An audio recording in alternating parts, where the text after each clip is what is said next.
Retour sur le plateau de Regard Croisé. Merci de nous être fidèles.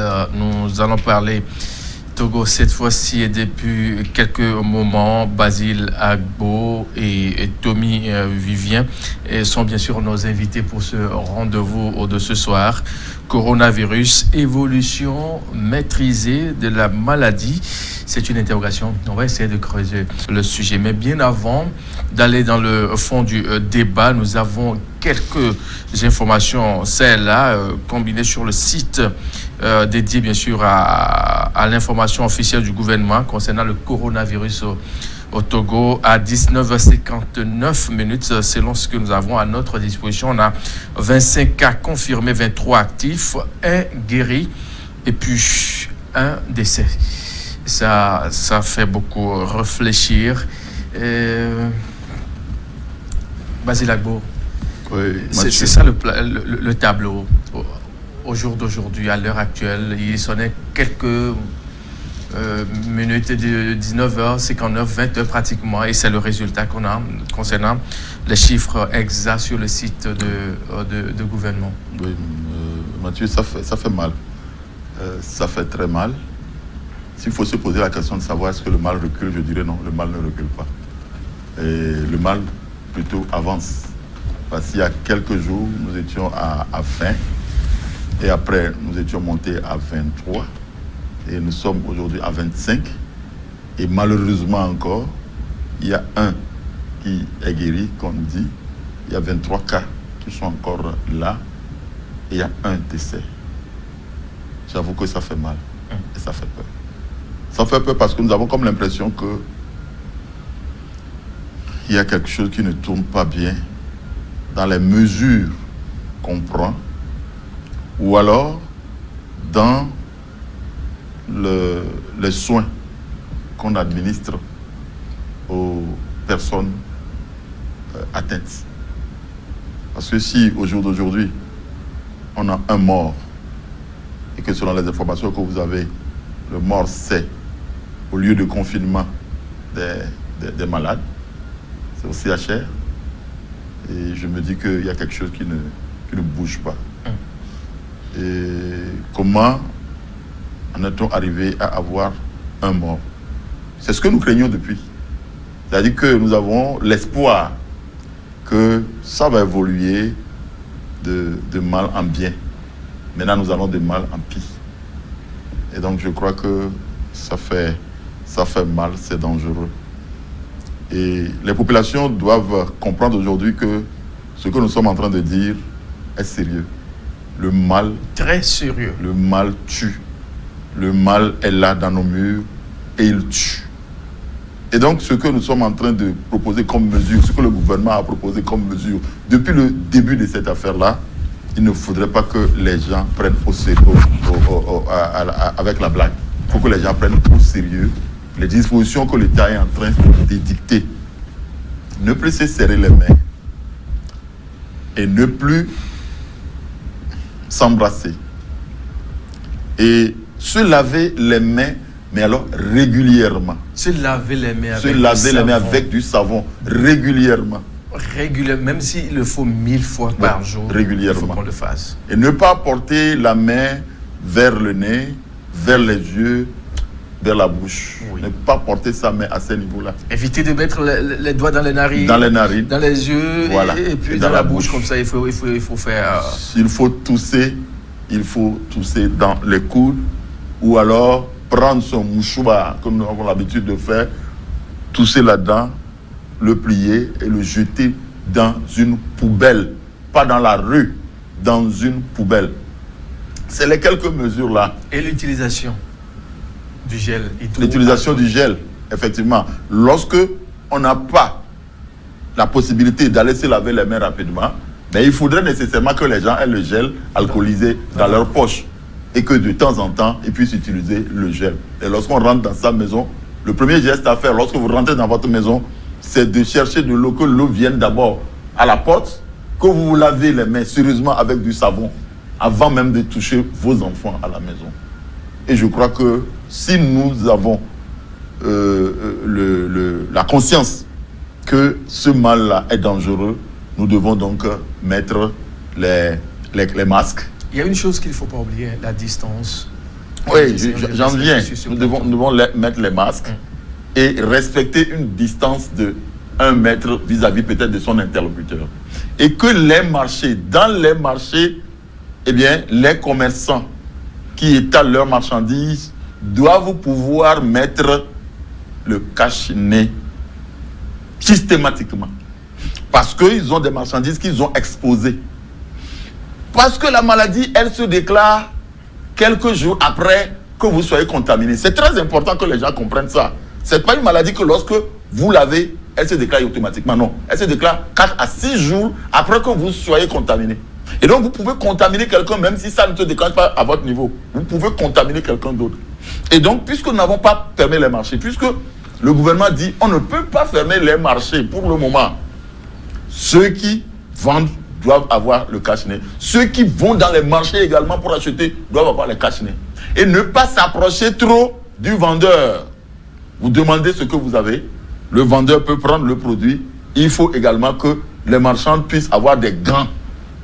Il faut avoir des gants pour toucher le marchandise que vous êtes en train de vendre et le donner à celui qui veut acheter. Que la personne ne manipule pas également les produits. Vous avez par exemple les poissons que vous avez par exemple les tomates, vous avez par exemple les légumes, etc., etc. Il ne faudrait pas que les gens viennent manipuler ça avec la main. La main nue. La main nue. Il faut avoir des gants. Même la main avec les gants, ça expose les autres. Oui. Aujourd'hui, c'est très important que toutes ces mesures soient respectées. Il faut vraiment respecter. Surtout dans nos marchés. Effectivement. On ne doit plus rester ensemble comme avant. Et donc, c'est ce que j'étais en train de dire. Les maires dans les communes ont du devoir à faire. Les maires dans les communes. Si nous avons aujourd'hui la décentralisation assez poussée, c'est que les maires doivent se mettre en action, en activité. J'ai vu, par exemple, à Hidjanaoué... Gardez le fil. On va revenir sur ça dans un instant. J'aimerais écouter également Vivien Tomi sur le thème du jour, coronavirus, évolution maîtrisée du mal, du siècle, si on peut se permettre de le dire ainsi. On a vu le sida, ça n'a pas été le cas. Hein? Oui, vous savez, c'est le pire qu'on a actuellement pour le moment.